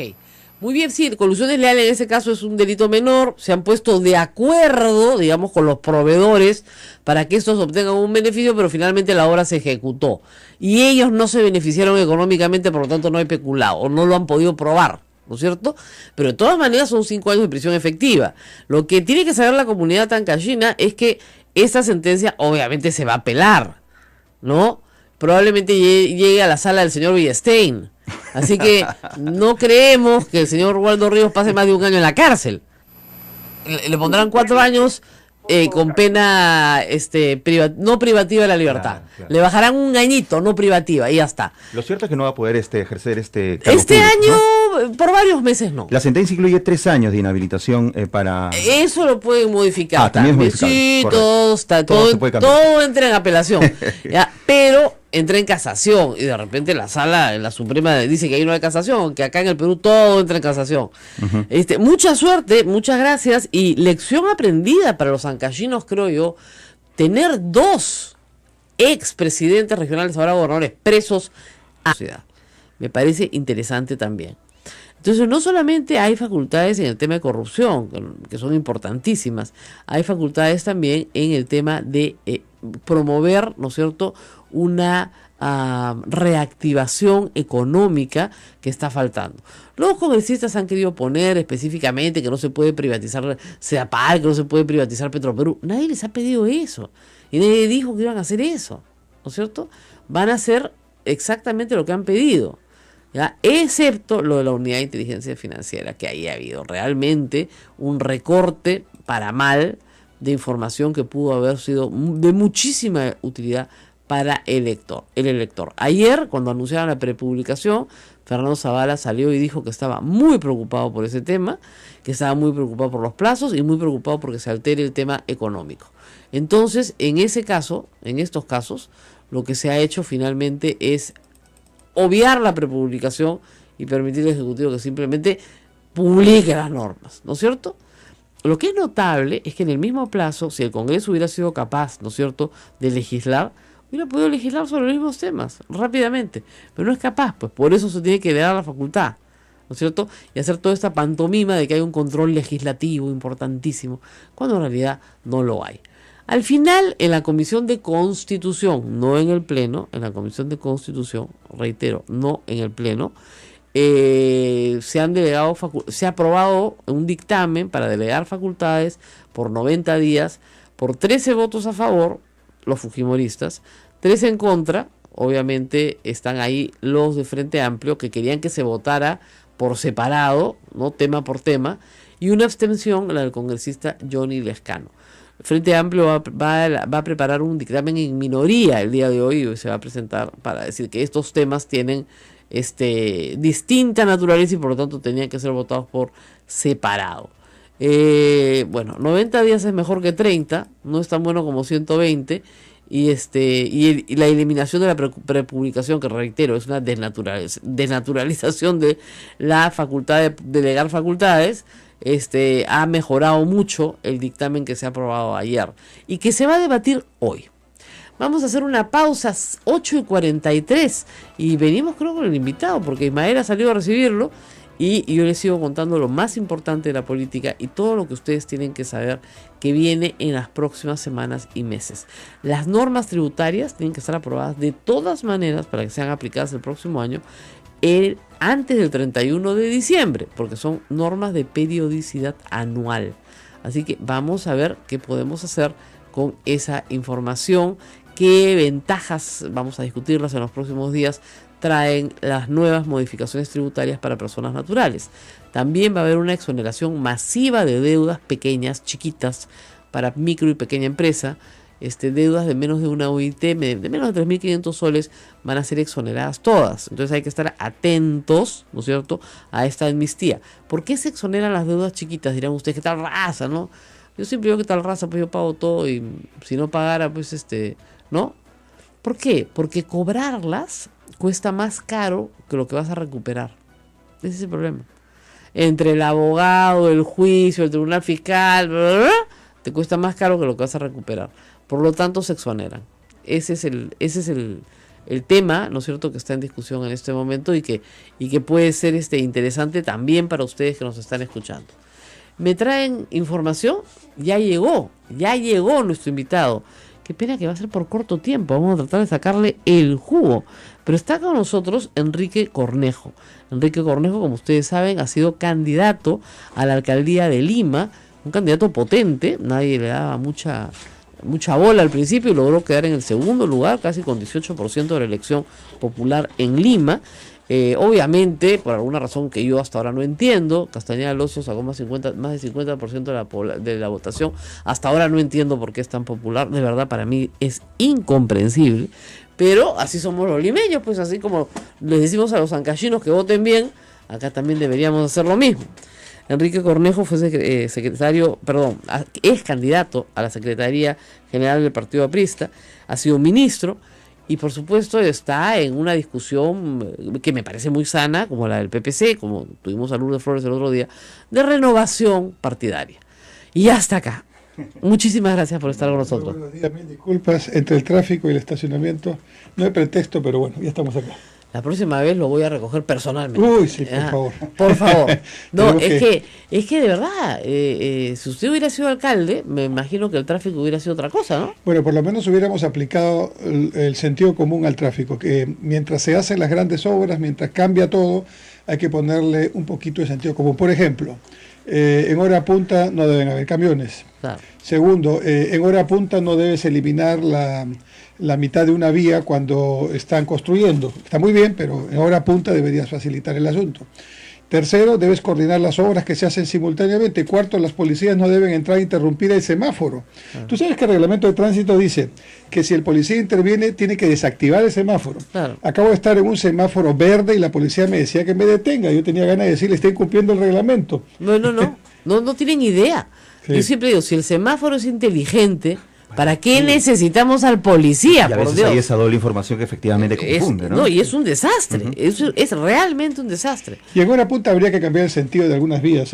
Por ejemplo, para el sentido hacia el centro de Lima, claro, tendríamos que hacerlo, digamos, de 7 a 9 de la mañana, y en la noche o en la tarde hacerlo al revés, como se hace para la playa en el sur. Lógico. Bueno, tenemos que hacer una pausa y después vamos a regresar para hablar del futuro del Partido Aprista, que está en juego. la señora Luciana León, ahora es tercera vicepresidenta, una mujer importante dentro del partido, ha dicho que no se puede pues tener 10 años al mismo secretario general, ¿no? Y menos con estos resultados. Vamos a la pausa y volvemos. Sodomco, Sociedad Dominica de Medios de Comunicación. Esta es la Sociedad Dominica de Medios de Comunicación, 8 de la mañana, 49 minutos. Tenemos ya la entrevista a Rosa María Palacios con Enrique Cornejo. Bueno, yo le estaba recordando en la pausa que Enrique Cornejo ha tenido tareas pues más o menos titánicas, ¿no? Como por ejemplo, de verdad, ser candidato a prista por la Municipalidad de Lima. Siempre se ha dicho pues que Lima no es una plaza prista, sacó 17%. Sí, pues. Y hubo un famoso tuit mío que decía, agárrenme que voto por él en medio del debate, porque era el único que sabía de qué estaba hablando, ¿ya? Porque claro, como ha sido ministro de Transportes y Comunicaciones, conoce todo el tema del metro, conoce la línea 1, la línea 2, la línea 3, toda la línea que quiera, y todo el tema alternativo de transporte a través de ómnibus. Entonces tenía toda la información, más todos los proyectos que están ejecutándose en este momento en Lima. Ya, con todas las demoras que han habido debido a los problemas de corrupción que tenemos en las empresas que manejan los proyectos que se están ejecutando en Lima. Porque si tú tienes al presidente de Odebrecht preso, al de OAS preso y todos presos, y están vendiendo sus participaciones, no, en fin, hay mucha obra pública ahorita en ejecución, bien, da trabajo, empleo, eso es bueno, pero nuestro alcalde es un desastre. A ver, evaluación, antes de meternos a la PA, evaluación de el periodo de gobierno de Castañeda Alosio. Sí. Deme un titular. El titular es: no hace obra, pero es querido. Ya, no hace obra, pero es que lo tuiteame eso, por favor. Es que es verdad. Sí, y yo tengo una hipótesis por qué es querido. Porque él tuvo en sus anteriores gestiones, y yo lo reconozco públicamente, varios asuntos muy potentes políticamente para el sector popular. Hay que enterrar a los muertos o cremarlos, ¿no es cierto? Que el lugar de entierro de un muerto se vuelva centro de peregrinación. Miren, eso con Abimael Guzmán va a ser inevitable, porque su tumba va a ser un lugar al que la gente va a ir, así lo entierran solo. Tendrían que hacer como hicieron los gringos con Osama Bin Laden, ¿no? O sea, desaparecerlo y tirarlo al mar. Y que nadie sepa de él o nadie vea su... Para que no haya un centro de peregrinación y qué sé yo. Pero en el Perú va a ser imposible. Va a ser imposible. Y no hay ley que lo impida. Esa es la otra cosa que hay que recordar. Si vamos a ser superiores al terrorismo, tenemos que regirnos por la ley. Entonces, la ley que dice que la apología del delito, ¿no es cierto?, tiene una pena. ¿Qué es la apología del delito? Es ensalzar las virtudes de un delincuente o de los actos delincuenciales que haya perpetrado. Eso es lo que tiene que analizar el fiscal en los discursos que se dieron en el momento del entierro. Y esos enterrados son personas que murieron en el frontón, ¿ok? Son restos que la fiscalía entregó después de, miren, la cantidad de años para que sean enterrados. Entonces, ¿cuál es el tema de fondo aquí? Es que en 2 semanas empieza el juicio oral del frontón. Ese es el tema de fondo. ¿Cuál es el tema de fondo en materia penal ahorita interesante? Que han llamado a Lunarejo a testificar en el caso de Joaquín Ramírez. O sea, esos son los temas que tenemos que estar discutiendo. ¿Por qué el secretario general del partido que hoy controla el Congreso, o ex secretario general hasta 2 días antes de las elecciones o 3 días antes de las elecciones, está investigado por lavado de activos y llaman a Lunarejo Ceballos, jefe del clan, ¿no es cierto?, de narcotráfico más grande del país, condenado a 20 años, a que declare? O sea, ¿eso no interesa? No interesa. ¿Por qué? Porque está vinculado al fujimorismo. En otro partido, miren, ya hubieran sacado a esa persona más rápido que volando, pero acá no. Y hay que saber por qué. Porque si tuviéramos normas en la Unidad de Inteligencia Financiera que le permitiera a la OMPE conocer, ¿no es cierto?, los movimientos económicos de aquellos que han financiado los partidos políticos, más rápido que volando se determinaría de dónde proviene la fortuna de Joaquín Ramírez. Y eso es lo que no se quiere. Y en eso están aliados fujimoristas y apristas. Y eso es una vergüenza. Es una vergüenza que hoy día hagan eso en el Congreso de la República. Y yo espero que alguien se pare, no sé quién, y diga, miren, perfecto las facultades, pero aquí en el Congreso vamos a hacer una ley para que la OMPE sí conozca de movimientos financieros, ¿no es cierto?, de financistas de partidos políticos que están vinculados a actividades ilícitas. Y los tiene que conocer, porque los tiene que sancionar y los tiene que denunciar. y la fiscalía tiene que ser informada de inmediato porque eso sí es delito. ¿Ok? Entonces, calma, todo al final se va a saber. ¿Tenemos que hacer pausa? Vámonos a la pausa, son las 8:31 a la espera de nuestro invitado Enrique Cornejo, que ya debe estar en camino aquí a nuestra cabina. Y vamos a hablar sobre la Secretaría General del Partido Aprista, un tesoro codiciado. Hasta Lucianita León dice, hace 10 años tenemos el mismo secretario general, hay que cambiarlo, ¿no? Empoderada ella, ahora que es tercera vicepresidenta del Congreso, ¿no? Claro, el que no fue el señor Elías, ¿no? No se presentó, al que habían votado, para ponerla a ella, no hizo acto de presencia. Bueno, vamos a la pausa y regresamos. Sodomco, Sociedad Dominica de Medios de Comunicación.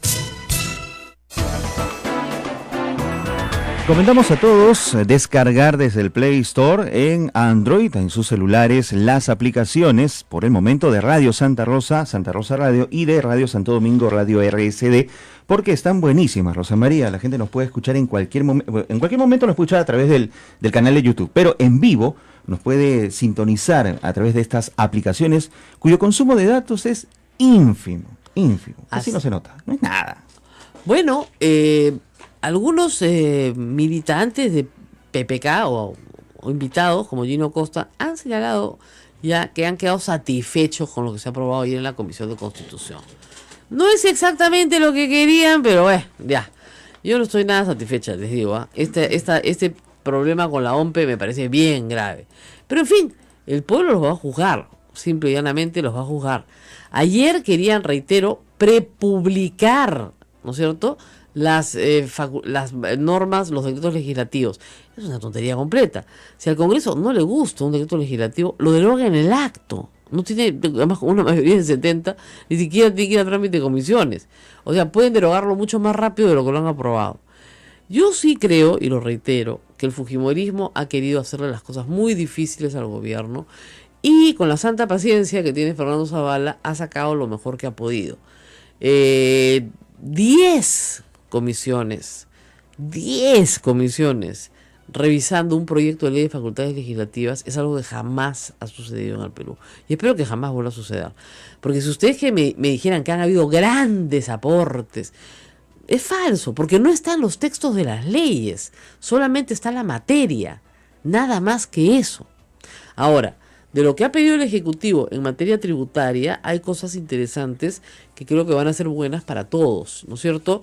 Y eso viene para el próximo año. Las leyes, como ustedes saben, en materia de impuesto a la renta, tienen periodicidad anual. Entonces, lo que se apruebe ahora, de acá hasta el 31 de diciembre, aplica para todo el 2017. Por lo tanto, hay que apurarse. Les han dado 90 días. Está bien, ok. Hay que apurarse en sacar las normas. ¿Qué tiene de interesante la modificación al impuesto a la renta? Bueno, lo que es malo es que van a subir la tasa para empresas y para personas naturales también de 28 a 30%, la máxima del impuesto a la renta. Lo que es bueno es que las personas naturales nos van a permitir deducir los gastos de salud y gastos médicos. Eso es bien importante. Hay que, por lo tanto, estar preparados el próximo año para que todo lo que usted gaste en salud, la consulta con el médico, las cosas que le den en la farmacia, de todo eso guarde todos los comprobantes de pago, porque van a necesitar sustentar, ¿no es cierto?, que ha hecho esos gastos para poder deducirlos de su impuesto a la renta. Hasta el 10% me parece de los gastos de salud se pueden sustentar, algo es algo, ¿no es cierto? Y para personas naturales, por supuesto, te reduce el impuesto a la renta. Me parece interesante porque además promueve la formalidad de los servicios de salud, que como sabemos en el Perú son muy informales. Entonces, el paciente no asegurado, que es la gran mayoría en el Perú, va a estar interesado, si es que tiene que pagar impuesto a la renta por alguna razón, ¿no es cierto?, en que le deduzcan los gastos de salud. Y que tiene que pagar un impuesto a la renta porque, por ejemplo, gana, yo les diría, pues, algo así como 4.000, 5.000 soles mensuales. Puede ser que le toque pagar impuesto a la renta en el pago de regularización de marzo. Si le deducen estos gastos de salud, probablemente no tenga que pagar nada. Entonces, eso me parece interesante para personas naturales y para contribuir a la formalización de los servicios de salud. Espero que salga bien, ¿no es cierto? Interesante. Sí, puede funcionar. Y se hizo en el Perú, sí, en el año me parece 92 o 93 tuvimos ese sistema, y ustedes no saben cómo yo guardaba, y tengo hasta hoy, todos los comprobantes de pago, ¿no es cierto?, para justificar los gastos de salud y poderlos deducir. Eso me parece interesante, es una propuesta del Ejecutivo que felizmente ha sido aprobada. También ha sido aprobado que se baje el IGB el próximo año. En vez de pagar 18%, se va a pagar 17%.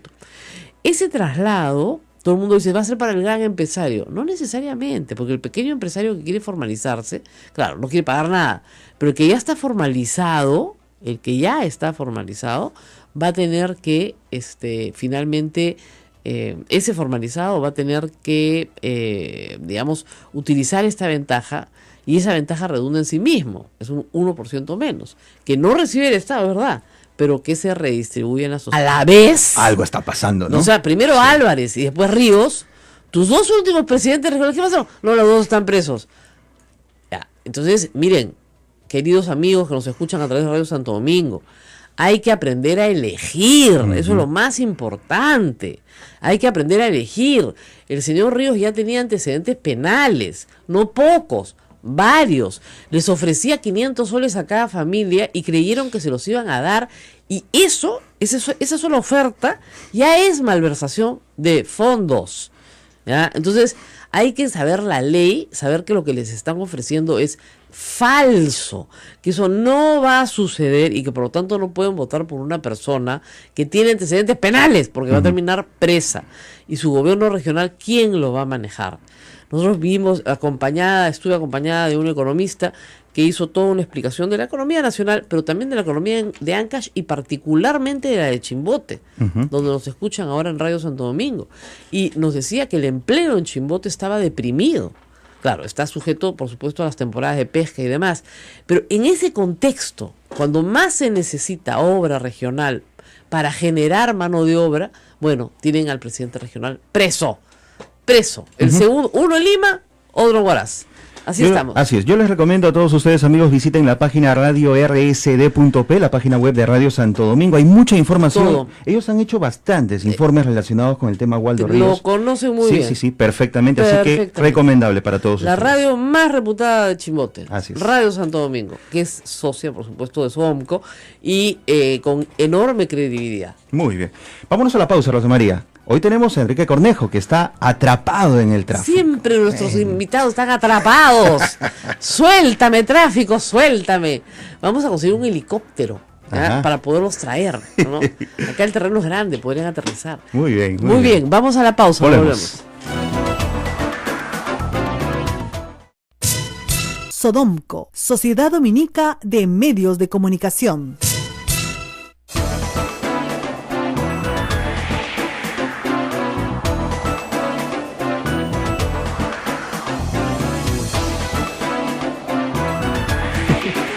Esta es la Sociedad Dominica de Medios de Comunicación que integra Radio Santa Rosa 1500 AM, 105.1 FM, www.radiosantarosa.com.pe, Radio Santo Domingo Chimbote 102.1 FM, Radio San Martín Arequipa 97.7 FM, 1380 AM, en radiosanmartin.pe también los pueden encontrar, ahí estamos en señal de streaming en todo el Perú y el mundo.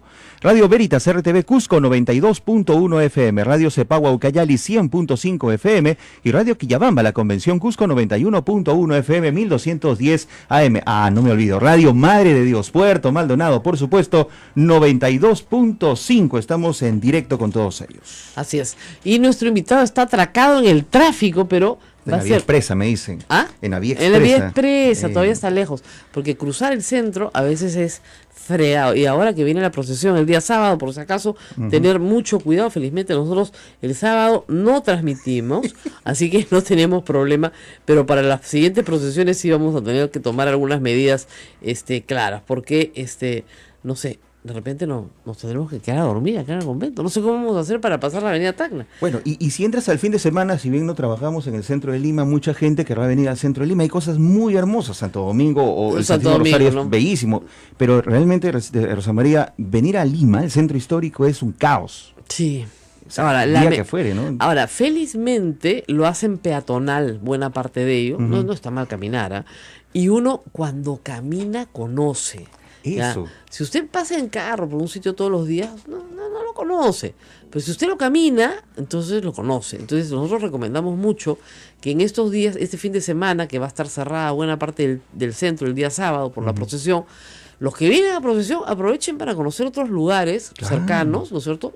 Obviamente sigan la procesión, en la parte que les corresponda, pero ya cuando ya no quieran seguir la procesión, pueden venir, por ejemplo, aquí a Santo Domingo, a San Francisco, que son iglesias muy buenas, ofrecen culturalmente una experiencia importante, traigan a los niños. Yo creo que eso vale la pena para justamente, y de ahí se busca un sitio donde comer. Acá tienen un programa cultural de museos extraordinarios. Acá, el Santísimo Rosario, Santo Domingo, de hecho también tenemos un museo y tenemos muy buenos guías, también muy buenos guías. Bilingües. Sí. Además es curioso porque a veces le digo al padre, ustedes van a escuchar seguramente en estos días una entrevista con el director del museo. La cantidad de turistas extranjeros que vienen, yo creo que es mayor a la de los turistas peruanos, salvo por los colegios, ¿no? Pero en fin, yo creo que hay que promover mucho más la venida aquí al convento de Santo Domingo y a muchos otros conventos en el centro de Lima y templos en el centro de Lima que, a pesar, fíjense, de personas que no son religiosas, quieren por lo menos tener la experiencia cultural de conocer las maravillas que hay acá, en escultura, en pintura, en arquitectura, que no se ven en cualquier parte del mundo. La gente viene de otros países a ver lo que hay en Lima. Lima no se muestra, ¿no es cierto? Y debería mostrarse más.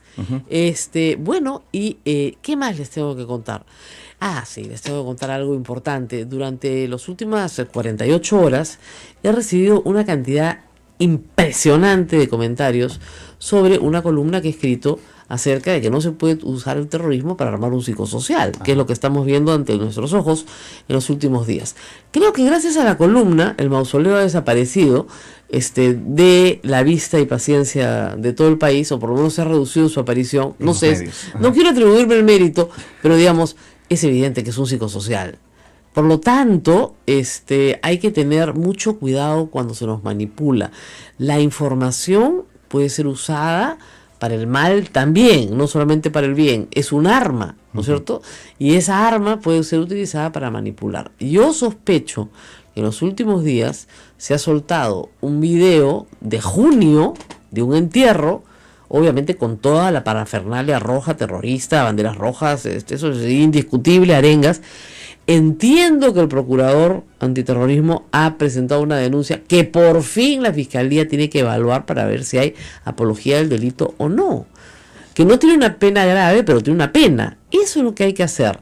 Y luego, fíjense, los muertos tienen que ser enterrados, porque no los podemos dejar tirados en las calles y no los podemos meter a los hornos del CIE.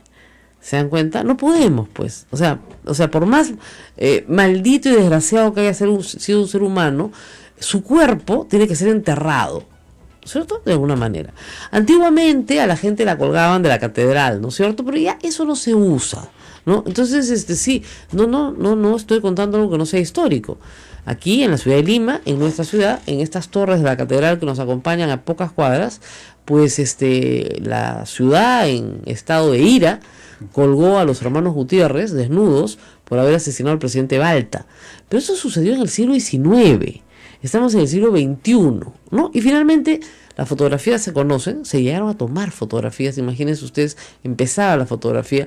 En el libro de historia del padre Rubén Vargas Ugarte están las fotografías para los curiosos, los que les gusta la historia. ¿Y qué habían hecho los hermanos Gutiérrez? Habían asesinado a un presidente de la República. Entonces el pueblo en estado de ira los colgó. Como se cuelga, ¿no es cierto?, a los sentenciados, sin verdugo y sin juicio, los colgaron desnudos de las torres de la catedral para que todo el mundo los viera. Bueno. Es una forma de intimidar también. Así es. Bueno, ok. Ya, eso ya no se usa, chicos, ¿ya? Nos gustaría, probablemente, sí, porque son gente muy mala que ha hecho mucho daño, pero eso no se usa. La Sociedad Dominica de Medios de Comunicación, Sodomco, presenta A Pensar Más con Rosa María Palacios.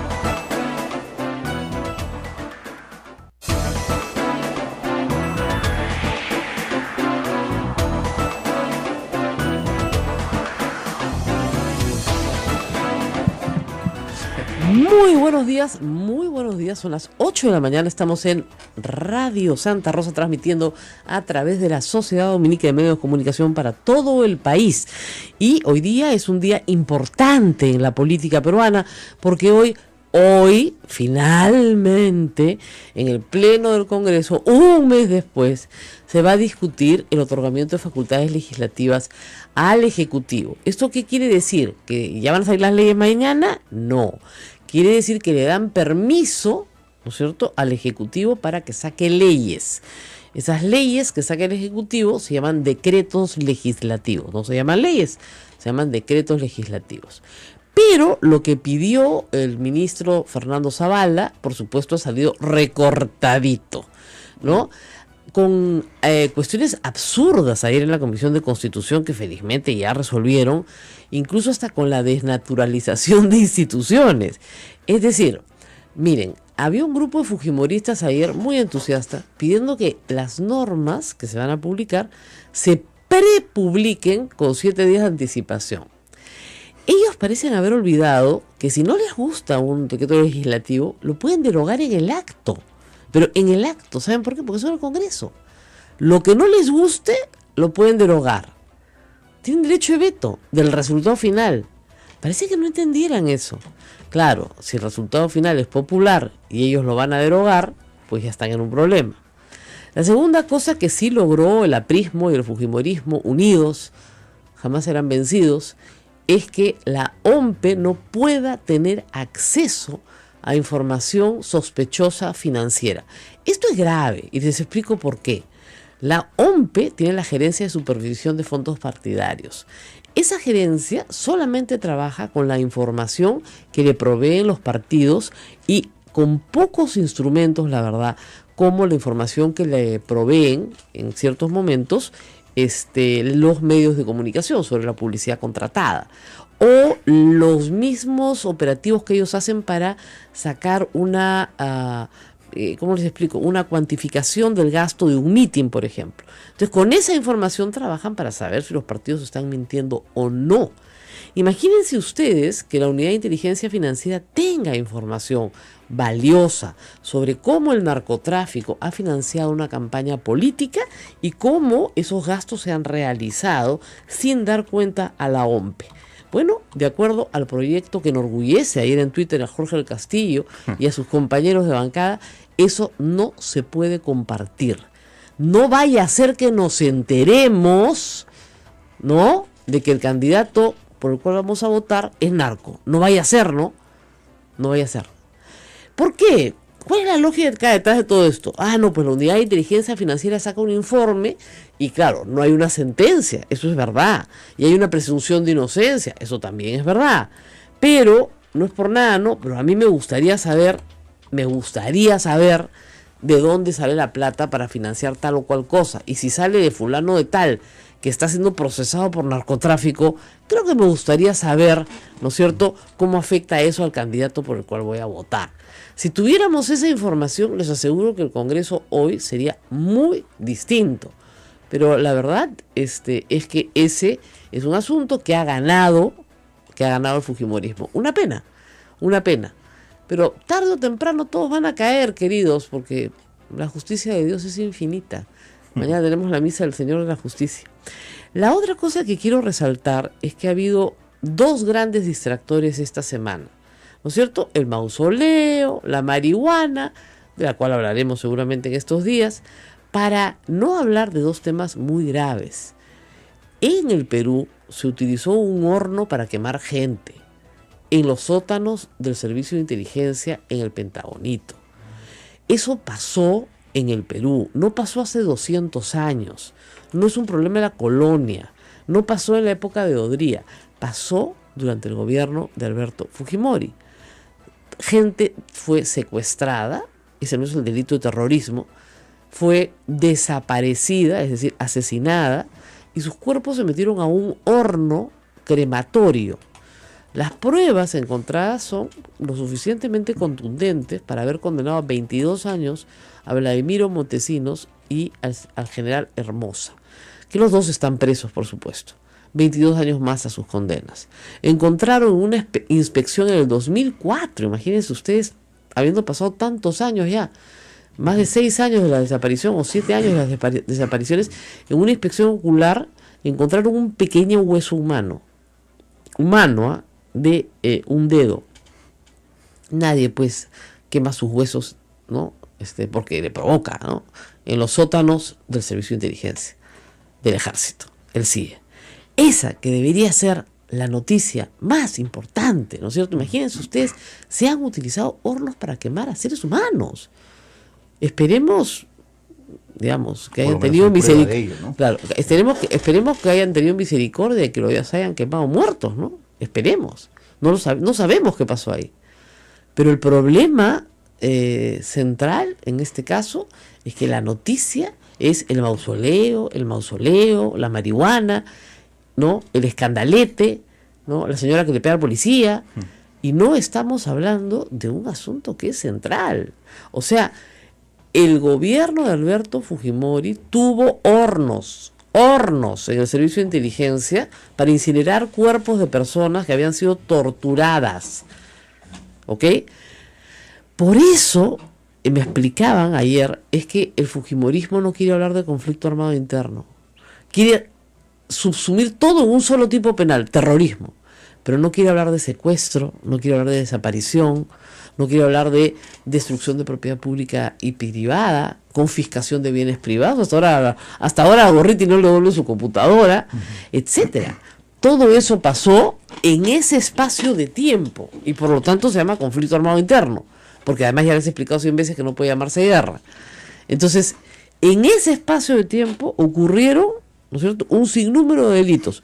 Muchos han sido juzgados ya. En este caso, 22 años de condena para Vladimiro Montesinos y Hermosa.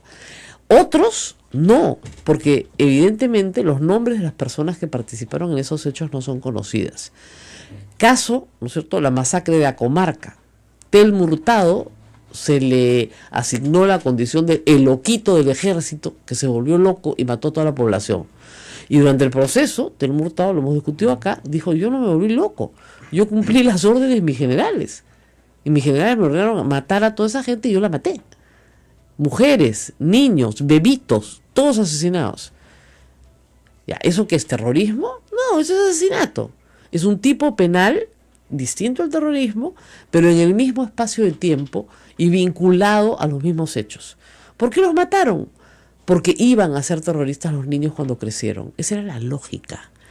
Unas peores masacres en el año 84, en respuesta a un ataque contra policías, ¿no es cierto?, y contra militares que había terminado también muy mal. Esas son las noticias que deberíamos estar discutiendo.